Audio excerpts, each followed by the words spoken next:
ओम अज्ञानतिमिरन्धस्य ज्ञानाञ्जनशलाकया चक्षुरुन्मिलितं येन तस्मै श्रीगुरवे नमः। श्रीचैतन्यमनोभीष्टं स्थापितं येन भूतले स्वयं रूप कदा मह्यं ददाति स्वपदान्तिकं।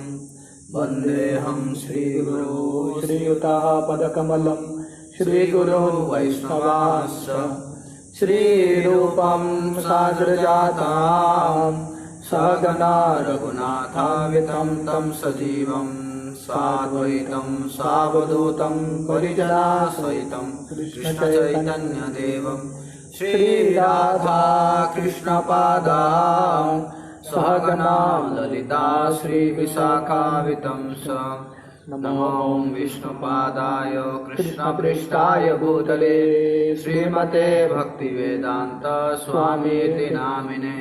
नमस्ते सरस्वती देवे गौरवाणी प्रचारिणे निर्विशेष शून्यवादी पाश्चात्यदेशतारिणे। वाञ्छाकल्पतरुभ्यश्च कृपा सिन्धुभ्येव च पतितानां पावनेभ्यो वैष्णवेभ्यो नमो नमः। जय श्री कृष्ण चैतन्य प्रभु नित्यानंद श्री अद्वैत गदाधर श्रीवासादि गौर भक्तवृंद। हरे कृष्णा कृष्णा कृष्णा हरे हरे हरे राम राम राम हरे हरे। हरे कृष्णा।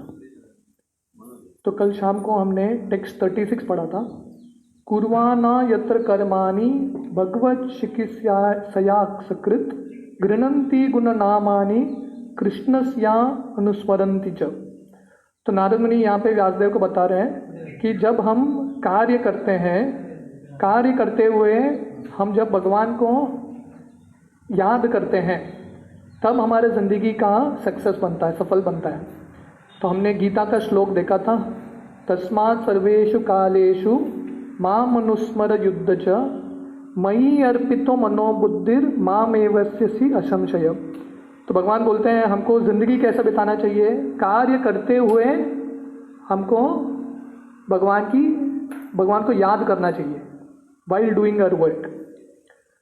तो अगले श्लोक में नारद मुनि उनका एक पर्सनल मंत्र बोलते हैं जो नारद मुनि जप करते हैं। टेक्स्ट 37 ओम नमो भगवते तुभ्यं ओम नमो भगवते तुभ्यं वासुदेवाय धीमहि प्रद्युम्नानिरुद्धाय नमः संकर्षणाय च। Translation: Let us all chant the glories of Vasudev along with his plenary expansions Pradyumna, Aniruddha and Sankarshan। तो नारद मुनि यहाँ पे बोल रहे हैं हम सब भगवान वासुदेव और वासुदेव के जितने भी अवतार हैं प्रद्युम्न, अनिरुद्ध, संकर्षण, इनका नाम का उच्चारण करेंगे। Purport: According to Pancharatra, Narayan is the primeval cause of the expansions of Godhead। तो पंचरात्र जो ग्रंथ है उसमें वर्णन आता है कि नारायण से ही सब कुछ आता है। These are Vasudev, Sankarshana, Pradyumna and Anirudh. तो नारायण से उनका पहला जो चतुर्व्यूह है, एक्सपांशन क्या है? वासुदेव, संकर्षण, प्रद्युम्न और Aniruddha. Vasudeva and Sankarshana are on the middle, left and right. Pradyumna is on the right of Sankarshana and Aniruddha is on the left of Vasudeva and thus the four deities are situated। तो वर्णन आता है कि कैसे नारायण बीच में है और उनके दोनों तरफ वासुदेव, संकर्षण, प्रद्युम्न और अनिरुद्ध हैं। They are known to be the four aides the camp of lord Shri Krishna. तो ये संकर्षण, वासुदेव, अनिरुद्ध, प्रद्युम्न भगवान के ही अवतार हैं, भगवान के ही एक्सपांशन है और भगवान के जो भौतिक दुनिया में जो सृष्टि है इन चारों से होता है। This is the Vedic hymn और mantra beginning with Omkara Pranava and thus the mantra is established by the transcendental chanting process, namely Om Namo Dhimahi etc।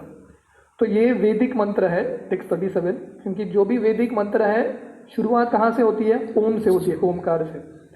The purport is that any transaction either in the field of fruitive work or in empiric philosophy, which is not ultimately aimed at transcendental realization of the Supreme Lord, is considered to be useless.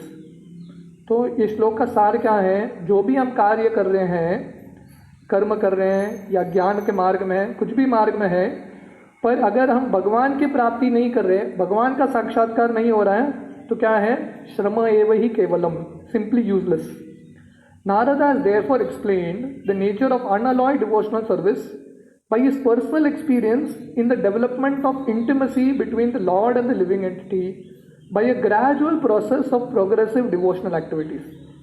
तो नारद मुनि उनके खुद के उदाहरण से बता रहे हैं कि कैसे भक्तिमय जीवन बिताने से जो जीव का भगवान के प्रति जो आकर्षण है वो धीरे धीरे विकसित होता है. Such a progressive march of transcendental devotion for the Lord culminates in the attainment of loving service of the Lord, which is called prema in different transcendental variegatedness called rasas. तो जब हम भगवान के भक्तिमय मार्ग में लगते हैं तो धीरे धीरे कहाँ तक पहुँचते हैं? प्रेम के अवस्था तक पहुँचते हैं. और प्रेम में क्या होता है? हमको जो भगवान के बीच में हमारा संबंध है अलग अलग रसों में, उसका अनुभूति होता है. जैसे 5 मुख्य रस हैं: दास्य रस, सख्य रस, वात्सल्य रस, माधुर्य रस और शांत रस. ये 5 मुख्य रस हैं. Such devotional service is also executed in mixed forms, namely mixed with fruitive work or empiric philosophical speculation. तो एक शुद्ध भक्ति होता है जहाँ पे बाकी किसी चीज़ का मिश्रण नहीं है, और दूसरा मिश्र भक्ति होता है, मिक्स्ड डिवोशनल सर्विस, जहाँ पे भक्ति है पर थोड़ा कर्म है, थोड़ा ज्ञान है. तो नारद मुनि शुद्ध भक्ति के बारे में समझा रहे हैं और कर्म मिश्र और ज्ञान मिश्र भक्ति के बारे में समझा रहे हैं. तो कहने का मतलब है, नारद मुनि बोल रहे हैं कैसे तो हम भक्ति करेंगे तो धीरे धीरे हमारा प्रगति होता रहेगा. Now the question which was raised by the great rishis headed by Shaunaka regarding this confidential part of Suta's achievement through the spiritual master is explained herein by the chanting of this hymn consisting of the 33 letters. This mantra is addressed to the 4 deities or the Lord with his plenary expansions. The central figure is Lord Shri Krishna because the plenary portions of his aids the camp. तो यहाँ पे शौनक आदि ऋषि जो प्रश्न पूछते हैं तो उसके उत्तर में सुत गोस्वामी यहाँ पे नारद मुनि का जो पर्सनल मंत्र है उसके बारे में बताते हैं कि कैसे नारद मुनि ये मंत्र का जप करते हैं. The most confidential part of the instruction is that one should always stand and remember the glories of Shri Krishna, the supreme person of Godhead, along with his plenary portions expanded as Vasudev, Sankarshan, Aniruddha and Pradyumna. So सार क्या है? हम जो भी कार्य कर रहे हैं हमको कैसे तो भगवान को स्मरण करना है, राइट.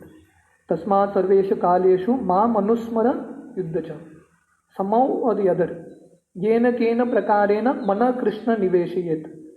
सो जिंदगी का सार क्या है? इस तरफ या उस तरफ कैसे भी हमको भगवान का स्मरण करना है. भगवान का स्मरण मतलब भगवान और भगवान के बाकी अवतारों का. These expansions are the original deities of all other truths, namely either Vishnu तत्व और द शक्ति तत्व. तो इन चारों से, वासुदेव, संकर्षण, प्रद्युम्न, अनिरुद्ध से बाकी भी जितने अवतार हैं इनसे आते हैं. टेक्स्ट 38. इति मूर्ति अभिधानेन मंत्र मूर्तिम अमूर्तिकम यजते यज्ञ पुरुषम स सम्यक दर्शन पुमान. Thus, he is the actual seer who worships in the form of transcendental sound representation the supreme person of Godhead, Vishnu, who has material form. तो नारद मुनि बोल रहे हैं यहाँ पे कि कौन सही में बुद्धिमान है जो भगवान का पूजा करता है. कैसे? भगवान के नाम के रूप में, transcendental sound representation of the supreme person of God.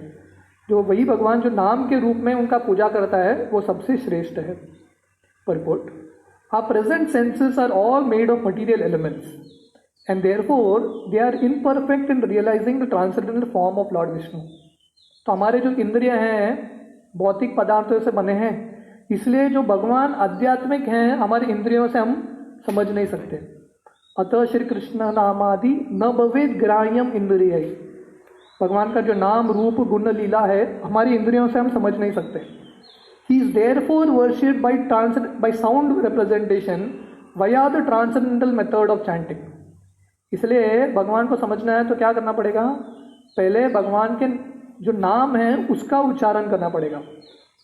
Anything which is beyond the scope of experience by our imperfect senses can be realised fully by sound representation. तो इसलिए भगवान का जो नाम है, शब्द है, उसका बहुत महत्व है। जो हम देख नहीं सकते उसको हम कैसे समझ सकते हैं, सुनने से। इसलिए जो वैदिक ग्रंथ है उसका नाम है श्रुति, जो सुना जाता है। जो भगवान को हमारी इंद्रियों से हम देख नहीं सकते, पर हम ध्यान से सुनेंगे तो धीरे धीरे बाकी इंद्रियों से भी हम भगवान को अनुभूति कर सकते हैं। तो नारद मुनि, आप अगले अध्याय में देखेंगे कि कैसे नारद मुनि को साक्षात भगवान का दर्शन होता है। पर दर्शन कहाँ होता है, क्योंकि उन्होंने पूरा जिंदगी श्रवण में बिताया, भगवान के बारे में सुनते गए, भगवान का नाम का जप करते गए, तो धीरे धीरे भगवान के जो नाम है और कथा है उससे भगवान का रूप का दर्शन हुआ। A person transmitting sound from a far distant place can be factually experienced. तो प्रभुपाद उदाहरण दे रहे हैं, जैसे अभी आजकल लॉकडाउन पीरियड में कोई किसी से मिल नहीं पा रहा ज़्यादा, पर लोग एक्सपीरियंस कैसे कर रहे हैं, कोई दूर बैठा है फ़ोन कॉल करता है, राइट, देख नहीं सकते पर क्योंकि फ़ोन कॉल बहुत डिस्टेंस से वो साउंड वाइब्रेशन आता है, हम उसका अनुभूति भी कर सकते हैं। तो वैसे ही जब हम भगवान का नाम लेते हैं, भगवान जो दूर वैकुंठ में बैठे हैं, हम भगवान के साथ कनेक्शन कर सकते हैं। If this is materially possible, why not spiritually? This experience is not a vague impersonal experience. It is actually an experience of the transcendental personality of Godhead who possesses the pure form of eternity, bliss and knowledge. तो श्रील प्रभुपाद बोल रहे हैं कि अब अगर हमारा अभी भौतिक साइंस इतना एडवांस किया है कि एक जगह पर बैठ के अमेरिका में बैठा है कोई, उससे हम बात कर सकते हैं, तो हम भगवान से क्यों बात नहीं कर सकते, राइट? तो इसलिए स्पिरिचुअल वाइब्रेशन बहुत शक्तिशाली है। In the Amarakosha Sanskrit dictionary the word murti carries import in twofold meanings, namely form and difficulty. Therefore amurtikam is explained by Acharya Srila Vishwanath Chakravarti Thakur as meaning without difficulty। तो यहाँ पे शब्द आता है मूर्ति, मंत्र मूर्ति, मूर्तिम अमूर्तिकाम का मतलब है, श्रील प्रभुपाद बताते हैं कि इसका दो अर्थ होता है। मूर्ति का मतलब होता है रूप और मूर्ति का मतलब होता है बिना मुश्किल के। तो इसलिए जब हम भगवान का हरि नाम लेते हैं, बिना मुश्किल के हमको भगवान का अनुभूति होता है। The transcendental form of eternal bliss knowledge can be experienced by your original spiritual senses, which can be revived by the chanting of the holy mantras or the transcendental sound representations। तो इसलिए जो भगवान जिनको हम हमारी इंद्रियों से देख नहीं सकते, हम कब हमको भगवान की अनुभूति होगी, जब हमारी जो इंद्रियां हैं, स्पेशली भगवान का नाम का जब उच्चारण करेंगे और ध्यान से सुनेंगे, तभी भगवान की अनुभूति होती है। Such sound should be received from the transparent agency of a bona fide spiritual master, and the chanting may be practiced by the direction of a spiritual master। इसलिए दीक्षा के समय क्या होता है, दीक्षा के समय गुरु जो है मंत्र शिष्य के कान में देता है, राइट? तो वो मंत्र से मंत्र दीक्षा, तो मंत्र से क्या होता है, धीरे धीरे हृदय का शुद्धिकरण होता है। इसलिए मंत्र किससे लेना चाहिए, जो भगवान के शुद्ध भक्त हैं उनसे ही लेना चाहिए। This method of worship is recommended in the Pancharatra system, which is both recognized and authorized. The Pancharatrika system has the most authorized codes of transcendental devotional service. Without the help of such codes, one cannot approach the Lord, certainly not by dry philosophical speculation। हाँ, तो इसलिए श्रील प्रभुपाद बोल रहे हैं, ये जो मार्ग है भक्ति का मार्ग कहाँ पे दिया है, पंचरात्र विधि में आता है, राइट? श्रुति स्मृति प्राणादि पंचरात्र विधिन विना एकांत की हरेर भक्ति उत्पाताय व कल्पते। तो हमको भक्ति कैसा करना चाहिए, अपने हिसाब से नहीं, जो ग्रंथों में शास्त्र दिया है, साइंस दिया है, उसके हिसाब से आप पालन करेंगे तभी हमको भगवान का अनुभूति होगा। The Pancharatrika system is both practical and suitable for this age of Coral. The Pancharatra is more important than the Vedanta for this modern age. जो पंचरात्र सिस्टम है, कैसे हम भगवान की भक्ति कर सकते हैं, वो सबसे इम्पोर्टेंट ग्रंथ हैं ये, स्पेशली कलयुग में श्रील प्रभुपाद बोल रहे हैं। इसलिए वेदांत से भी ज़्यादा क्या इम्पोर्टेंट है, पंचरात्र या भक्ति का मार्ग। टेक्स्ट 39। इमं स निगमं ब्रह्मन् अवेत्य मद अनुस्थितम् आदान में ज्ञानम ऐश्वर्यम् स्वस्मिन् भावं च Keshav. O Brahmana, thus by the Supreme Lord Krishna, I was endowed first with transcendental knowledge to the Lord, as inculcated in the confidential parts of the Vedas, then with spiritual opulences, then with intimate loving service. तो नारद मुनि बोल रहे हैं conclusion में यह अध्याय के कि हे व्यासदेव, मुझे पहले भगवान का जो दिव्य ज्ञान है उसकी प्राप्ति हुई। ये जो साधु संत आए थे उनसे मैं सुना ध्यान से, ज्ञान की प्राप्ति हुई। उसके बाद मुझे जो ऐश्वर्य है, सिद्धि है, आध्यात्मिक सिद्धि, उसकी प्राप्ति हुई। और अभी मुझे क्या प्राप्त हुआ है, नारद मुनि के जन्म में मुझे भगवान के प्रति जो सेवा है, इंटीमेट सर्विस, वो भी प्राप्ति हो गई। तो कहने का मतलब है जब हम भगवान की कथा करते हैं, श्रवण करते हैं, तो धीरे धीरे हमारे अंदर सिद्धियां भी आती है, आध्यात्मिक सिद्धियां, और बाद में धीरे धीरे हमारे जो ओरिजिनल स्वरूप है, हम जिस स्थिति में एक्चुअली ओरिजिनली भगवान का सेवा करते हैं नित्य रूप से, उसका भी हमको दर्शन मिलेगा, समझ में आएगा। Purport: Communion with the Lord by transmission of the transcendental sound is non-different from the whole spirit Lord Shri Krishna. It is completely perfect method of approaching the Lord. तो प्रभुपाद इसलिए फिर से यही तात्पर्य में वही बोल रहे हैं कि भगवान का जब भगवान को हम जब संपर्क में उनके जो कथा है या नाम के रूप में आएंगे, साउंड वाइब्रेशन, तो उससे हम डायरेक्टली भगवान के संपर्क में आ रहे हैं। By such pure contact with the Lord, without offense of material conceptions, numbering 10, the devotee can rise above the material plane to understand the inner meaning of the Vedic literatures, including the law's existence in the transcendental realm. तो इस तरह से जब हम भगवान का नाम लेंगे शुद्धता से, और अपराध जो है, जो 10 नाम अपराध है, उससे हम दूर रहेंगे, तो धीरे धीरे जो भी ज्ञान है हमारे हृदय में आ जाएगा, और हमको भगवान के लीलाओं के बारे में और भगवान के बारे में, हमारे स्वरूप के बारे में सब चीज़ पता चल जाएगा। तो इसलिए भक्ति सिद्धांत सरस्वती हमेशा बोलते थे, जो हरे कृष्ण महामंत्र है, इसका हम जब अच्छे से करेंगे तो हमारा जो स्वरूप है सब कुछ हमको समझ में आ जाएगा।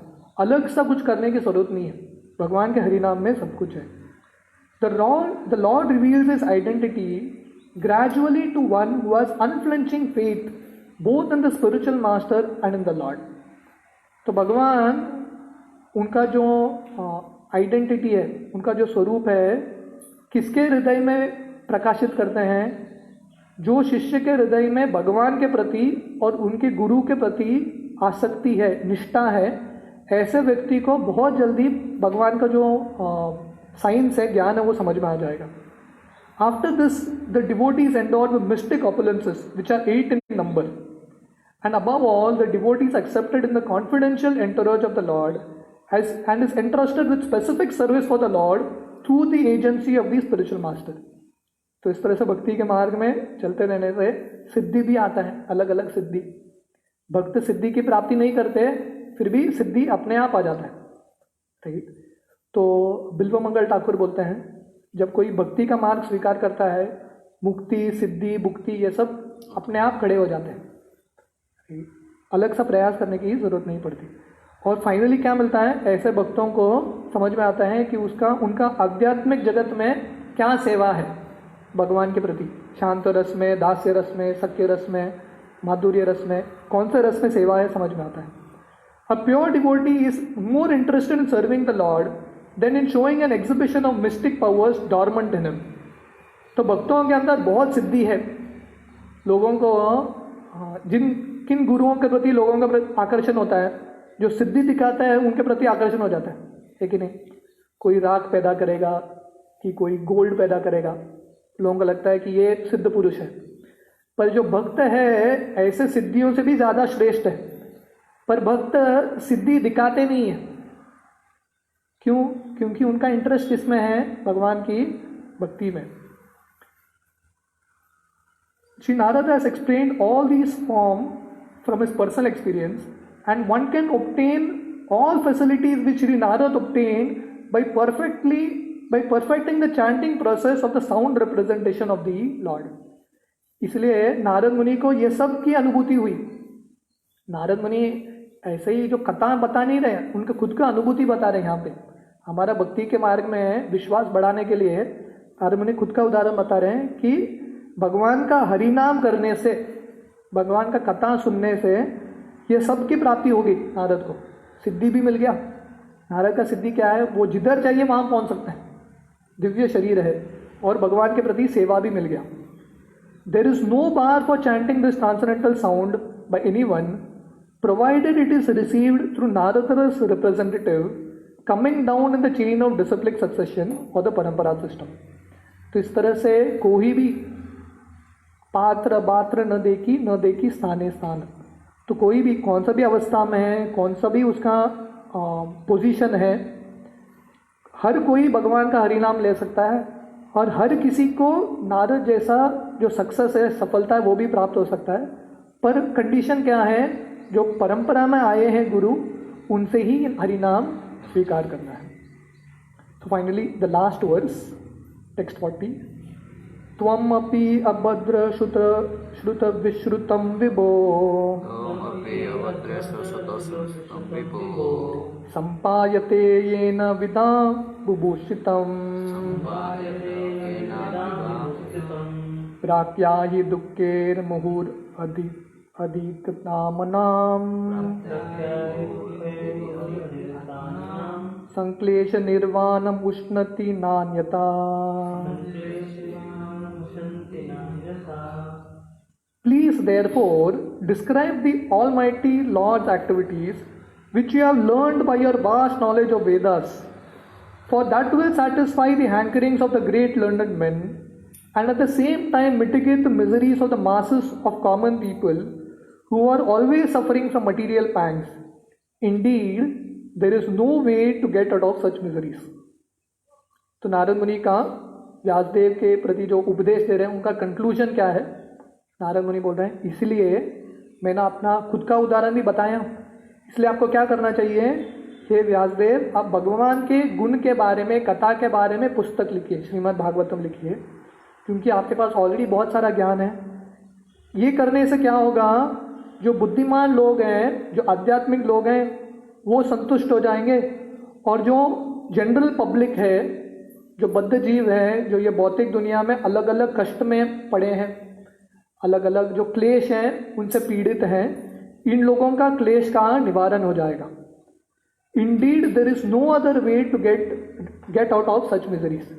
तो भगवान का कथा, भगवान का हरिनाम, भगवान के भक्ति के बिना ये दुनिया में कष्ट से मुक्त होने का और कोई तरीका नहीं है। हरेर नाम हरे नामैव केवलम कलो नास्तेव नास्तेव नास्तेव गतिरन्यथा। तो भगवान का हरिनाम, भगवान का कथा और भगवान के भक्तिमय सेवा के बिना और कोई उपाय नहीं है। तो नारद मुनि व्यासदेव को बोल रहे हैं, व्यासदेव ने जिन्होंने पूरा वेद लिखा है, उनको समझा रहे हैं कि वो ज़्यादा वेद पढ़ के भी फायदा नहीं है।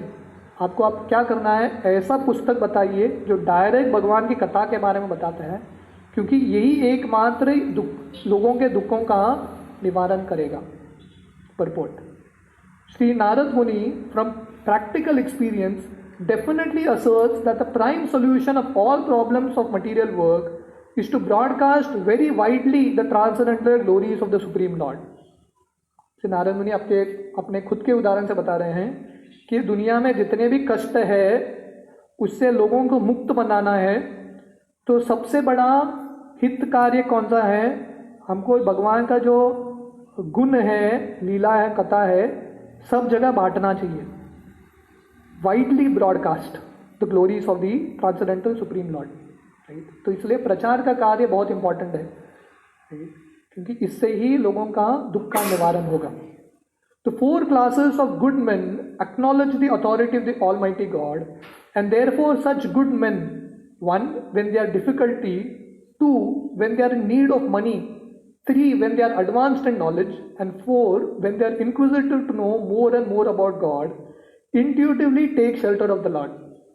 तो श्रील प्रभुपाद यहाँ पे बता रहे हैं कि 4 तरह के अच्छे लोग हैं। चतुर्विधा भजन्ते माम जन्ना सुकृत नो अर्जुन आर्तो जिज्ञासुर अर्थार्थी ज्ञानी च भारत शुभ। तो गीता में भगवान बताते हैं कि 4 तरह के लोग भगवान की भक्ति में आ सकते हैं। कौन है? आर्तो, जिज्ञासु, अर्थार्थी और ज्ञानी। आर्तो का मतलब है जो धन चाहते हैं, पैसे चाहते हैं, राइट, इकोनॉमिक कंडीशन बढ़ाना चाहते हैं। अर्थार्थी मतलब है कि जिनके जिंदगी में बहुत सारे कष्ट है, वो कष्ट का निवारण चाहते हैं। चौथे लोग हैं इंक्विजिटिव, उनके बारे में इच्छा है जानने के लिए क्या चल रहा है भगवान की भक्ति में। और ज्ञानी, ज्ञानी का मतलब है जो नॉलेज में बहुत एडवांस्ड है। तो ये 4 तरह के लोग दुनिया में भरे हैं, राइट। तो ऐसे लोगों का हम उद्धार करना है तो क्या करना पड़ेगा? भगवान का कथा उनको सुनाना पड़ेगा। तो बहुत सारे भक्त बोलते हैं ये दुनिया में ये 4 तरह के कैटेगरी है, पर ये दुनिया में सबसे मेजर कैटेगरी कौन सा है? अर्थार्थी। सब लोगों का इतना कष्ट है, सब लोग कष्ट का निवारण ढूंढ रहे हैं, है कि नहीं?